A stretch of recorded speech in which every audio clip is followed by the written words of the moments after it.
Alright guys, today I'm going to show you guys a cool trick you can do with the Rubik's Cube. Now, if you have a Rubik's Cube that's solved, what you do is just find the color of your choice. So I'm going to do the blue. And then you do this simple algorithm. It's very easy. You just push to the left, and then push up. If you do this 64 times consecutively, you will solve it.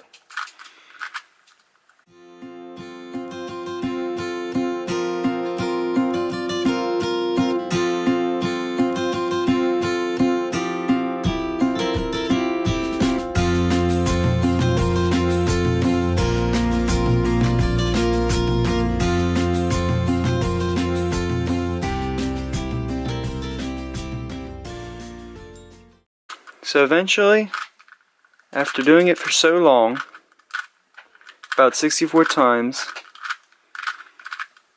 you will have it solved.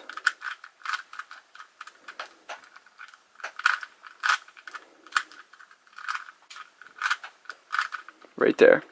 If you guys enjoyed this video, hit the like button if you want to see more Rubik's Cube videos. Now, I've been solving these lately, so I might do an actual full tutorial on how to solve it. But if you enjoyed it, hit the like button, be sure to subscribe and leave a comment, and I'll see you guys later.